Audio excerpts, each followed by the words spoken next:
We'll now get into your homework 2, and in this homework, you will solve unsteady three-dimensional conduction. You will see that unsteady three-dimensional conduction, fundamentally it is no different than an unsteady two-dimensional conduction, and we'll use the Gauss-Seidel type iterative method to solve this. So in a way, the solver that you have seen in your exercise 2, that will be useful here. However, because you will solve three-dimensional, you will also see that it is heavily computing intensive, and you will now see that your resources, whatever you are using, the hardware, probably a laptop, will be pushed to its limit to get the results in a reasonable time. You know that the general heat conduction equation is given by del T of rho Ct equals del dot K del T plus Q triple prime. Here rho is the density, C is the specific heat. On the right hand side, K is the thermal conductivity, and Q triple prime is the heat generation.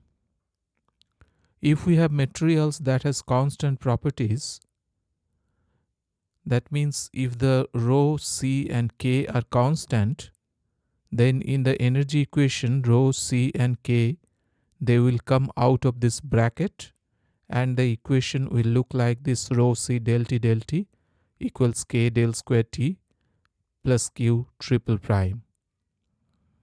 And this is the form of equation we will mostly use in this course. Here this del square is the Laplacian, and in three-dimensional Cartesian coordinate, this Laplacian del square will be given by del 2 del x2 plus del 2 del y2 plus del 2 del z2. Similarly, in two-dimensional, it will be only in x and y directions.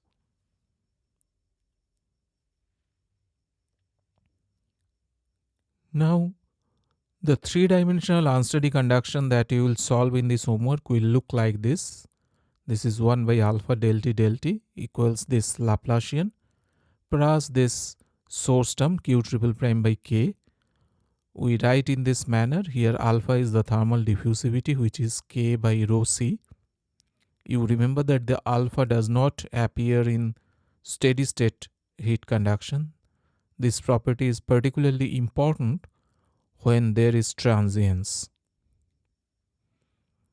In two dimension, we have a very similar equation. The only difference is that the third derivative of Laplacian, this del 2t del z2, does not appear here. The typical boundary conditions for such problem is either Dirichlet, where temperature is specified. The second type of boundary condition is Neumann type boundary condition, where the heat flux is specified, which means that the derivative of temperature is given at the boundary. A particular case here is when derivative is 0. When derivative is 0, then that case is, we call that is either insulated, means zero heat flux, so which is equivalent to thermal insulation, or it may be symmetric. When both sides is same, there is no heat flow also, so that is as good as being insulated. And a third type of boundary condition, which is, you already know that these are convective type boundary condition, which is A del T del x plus Bt equals C, or A del T del y plus Bt equals C, or maybe A del T del z plus Bt equals C. In this case, of course, A and B both cannot be 0 together. Then there will be no boundary conditions as such. If one of them is 0, then the boundary condition reduces to either Dirichlet or Neumann type boundary condition. Now let us think about an electronic chip here. And electronic chip is sometimes cooled by a liquid.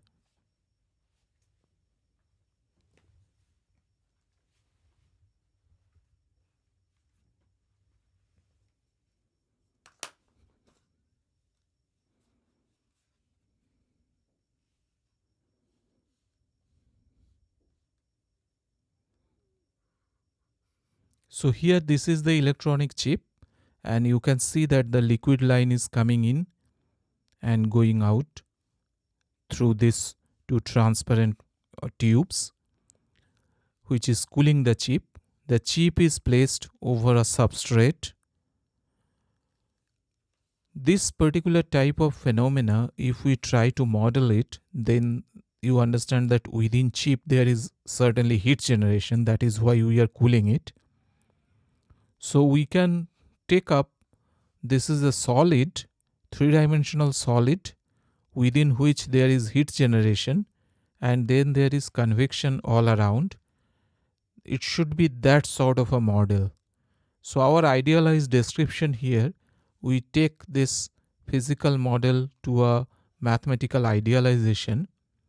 We take up a 3D geometry with internal heat generation, and then in y direction, y equal to 0 is where the substrate is.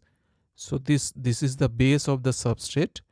So we assume that heat transfer is quite less at the substrate side. On the other side, there is fluid is flowing. So we hope that heat transfer will be quite high at the liquid side. So it would be like y equal to L y side.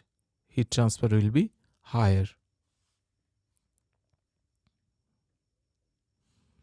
Now let us think about the mathematical model where our governing equation is a three-dimensional unsteady heat conduction model, and we are particularly interested about the startup of this chip because this chip will anyway, during the start, the cooling is very much important, and also during the operation there will be low transients. That is why we are modeling it as an unsteady problem. Initially, the temperature was T equal to T infinity, which is as good as ambient temperature. And for simplicity, where we take the dimension Ly to be L and Lx and Lz to be twice L. So in a sense that this top dimension is slightly smaller, and on the flat side, horizontal side, the dimension is bigger, which sort of mimics the chip geometry in some way. At y equal to 0, we know that this will be the substrate side. So at substrate side, there will be less heat transfer. So we essentially take this, okay, so this is like insulated. On all other sides, there will be convection. But at the top, that is y equal to Ly, probably there will be more convection because water is coming from the top and going out from the top. So we assume that this H1, that is the top side convection, is higher than the other side of convections. Now we can see that there is symmetry actually. If we look at the center line here, along the center line there will be symmetry. So we place the axis along the center line and we solve in 1/4 of the domain. If we do so, then what will happen that because of symmetry, we will have this side, we will have zero gradient, this plane also will have zero gradient, and the bottom plane is zero gradient anyway because we have assumed that it will be zero gradient. So here you see this convection is happening at this surface, this surface, at this surface. So 3 boundaries are at zero gradient and 3 boundaries there are convection, Among that two boundaries, the convective heat transfer coefficient is same H2, and one boundary, that is y equal to L here, that is the top part here, there the convective heat transfer coefficient is H1, means it will be higher heat transfer from the top side. Now, to begin with, we have to non-dimensionalize this equation, and I will not show the detailed non-dimensionalization. As the part of the problem, you will do it in your homework. But these are the dimensionless variable that we will use. We are very familiar with this approach. That is x star equals x by L, y star equal y by L, and z stars equal z by L. Tau is the Fourier number or non-dimensional time, that is alpha t by L square, and theta is the non-dimensional temperature, that is T minus T infinity divided by Q triple prime L square by K. This is the non-dimensional temperature you have seen in our discussion of steady heat conduction. Now, when we non-dimensionalize the equation, we have del theta del tau equals the Laplacian in a non-dimensional way, and then the source term becomes 1 because Q triple prime, it is divided by Q triple prime L square by K. So the initial condition becomes 0 because initial condition anyway was T infinity, so T minus T infinity is 0. For the boundary condition, what will be the shape? This is an exercise I am leaving for you, so you have to figure it out what would be the boundary condition in dimensionless form. Now, once you solve the problem, you write your program and run the computer program, then we'll solve some of the contours and line plots. We'll see the contours at x equal to 0, y equal to 0, and z equal to 0, means the plane of symmetry. Here we'll see in this plane, and in the plane of the substrate. Probably in these three planes where there will be temperature will be higher. We are guessing so. That is why we want to plot them. And also we want to see that how T will vary with respect to y at x and z is 0. So that is means at the center line along this line, how T will vary along this line. Similarly, when x and z are L by 2, that means along this line, we want to see how T will vary. There are many other lines where we can see the variation of T, but let us just focus on these two lines. If you are interested, you can also plot in several other lines. Now, for each of this plot, what we'll do, we'll have three plots. One will be near the initial time, one will be at the steady state, and one will be somewhere in between, about halfway between steady state and initial time. The temperature contour, therefore, you have three planes. So if we take it at 3 times, there will be total 9 plots. So that you will take it up in one page. That would be 9 plots. So you will take an standard A4 page and you will take 9 plots like this. So 3 plots, 3 rows, small plots, just to give a qualitative idea, 9 plots.